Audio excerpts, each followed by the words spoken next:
प्रश्नावली 4.2 का प्रश्न संख्या 6। एक कुटीर उद्योग एक दिन में कुछ बर्तनों का निर्माण करता है। एक विशेष दिन ये देखा गया कि प्रत्येक नग की निर्माण लागत रुपयों में उस दिन के निर्माण किए बर्तनों की संख्या के दुगने से 3 अधिक थी। यदि उस दिन की कुल निर्माण लागत 90 रुपये थी तो निर्मित बर्तनों की संख्या और प्रत्येक नग की लागत ज्ञात कीजिए।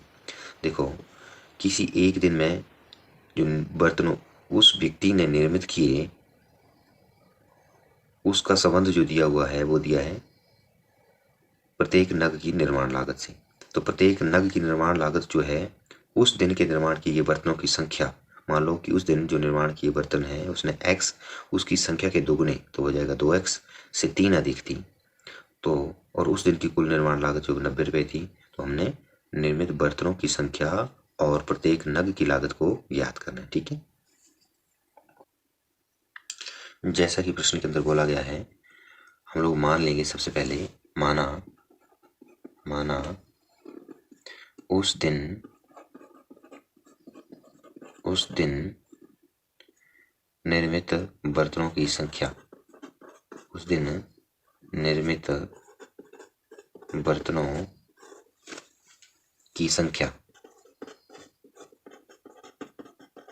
जो है हम लोगों ने मान ली है वो है x। अब प्रत्येक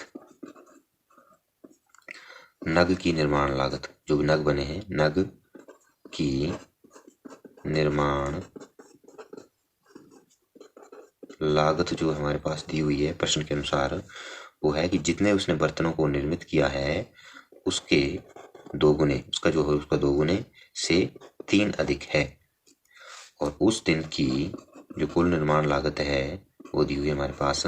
उस दिन की निर्माण लागत जो कि हमारे पास प्रश्न के अनुसार दी हुई है 90 रुपये। कितना दिया है? 90 रुपये। अब हम लोग चलेंगे प्रश्न के अनुसार, प्रश्न के अनुसार हम लोग चलेंगे। बोलता है कि उस दिन जितने उस व्यक्ति ने बर्तन निर्माण किए और एक नग की जो निर्माण लागत है वो है 2x, मतलब उसका मल्टीप्लाई दुगुना और उसमें 3 अधिक है। ठीक है, तो कुल लागत अगर हमें जो ज्ञात करनी है वो है इसकी, अगर इसके साथ गुणा कर देंगे, मान लो कि बर्तनों की संख्या जो है वो एक बर्तन के साथ गुणा कर देंगे तो उस दिन की कुल निर्माण लागत आ जाएगी। ठीक है, तो प्रश्न अनुसार x ब्रैकेट के अंदर 2x जमा 3 ये दिया हुआ है हमारे पास 90 के बराबर। यहाँ से हमारे पास एक द्विघात समीकरण बन जाएगा, x गुणा 2x हो जाएगा हमारे पास 2x की घात 2 जमा 3 गुणा x हो जाएगा हमारे पास 3x बराबर 90। 2x की घात 2 जमा 3x माइनस 90 बराबर 0। ये हमारे पास एक द्विघात समीकरण आ गया। इसको हम लोग सोल्व करेंगे गुणनखंड विधि से। पहले पद को अंतिम पद के साथ गुणा करेंगे। 2x की घात 2 गुणा माइनस के 90 हमारे पास आ जाएगा माइनस के 180 x की घात 2। अब हम लोग क्या करेंगे, 180 जो हमारे पास एक संख्या दी हुई है, ये संख्या है, इस संख्या के हम लोग क्या करेंगे गुणनखंड। 9 दूने 18, 2 4 दूने 8 और 1 9, 5 दूने 10, 45 जो हो 3 से जाएगा, 15 3 45, 15 फिर 3 से जाएगा, 5 3 15, 5 फिर 5 से जाएगा, 1 बचेगा। ठीक है, अब हम लोगों ने देखना है कि इसके जो गुणनखंड हैं उनका योग जो वो बीच वाले पद के बराबर बैठना चाहिए हमारे पास।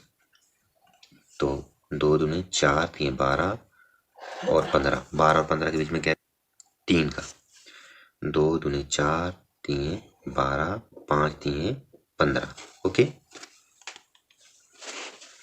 तो प्लस के 15x माइनस के 12x जुड़ेंगे तो बचेंगे हमारे पास प्लस के 3x, जो कि यहाँ पे हमारे पास दिया हुआ है ना। मतलब इस पद को हम लोग विभक्त करके इन दोनों पदों के योग को लिख लेंगे। मतलब इन दोनों पदों के योग के बराबर ये बन रहा है ना, तो इस पद के स्थान पर हम लोग इन पदों को लिख लेंगे।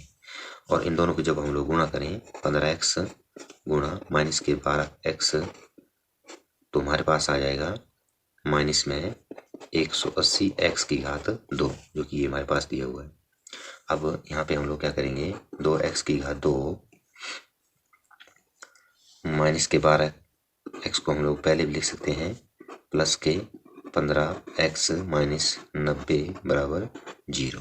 ओके, क्योंकि हमें कॉमन लेने में आसानी रहेगी इसलिए मैंने माइनस के 12x को पहले लिख लिया है। यहाँ से हमारे पास कॉमन आ रहा है 2x, यहाँ पे बचेगा x माइनस 6, यहाँ से कॉमन आ रहा है हमारे पास 15, यहाँ पे बचेगा हमारे पास x माइनस 15 छिके 90, 6 बराबर 0। ये x माइनस 6 बाहर आ जाएगा, x माइनस 6 अंदर बचेगा हमारे पास 2x प्लस 15 बराबर 0। आइदर x माइनस 6 बराबर 0 और 2x प्लस 15 बराबर 0। x का मान आ जाएगा हमारे पास 6 और यहाँ से 2x बराबर माइनस के 15, x बराबर माइनस के 15 बटे 2। उस दिन निर्मित बर्तनों की संख्या हमने मानी है x। अब जो है x जो है माइनस में नहीं हो सकता, अतः ये संभव नहीं। अतः उस दिन निर्मित बर्तनों की संख्या जो आ जाएगी हमारे पास 6 और प्रत्येक नग की निर्माण लागत का फार्मूला है 2x जमा 3। प्रत्येक नग की निर्माण लागत है वो आ जाएगी हमारे पास 2x जमा 3 बराबर 2 गुणा 6 जमा 3, 2 छिके 12 और 3 15। ठीक है, ये हमारे पास आंसर आ जाएगा जो कि हमारे पास पूछा गया था कि प्रत्येक नग की निर्माण लागत कितनी है और उस दिन निर्मित बर्तनों की संख्या कितनी, ये हमारे पास आंसर आ जाएगा।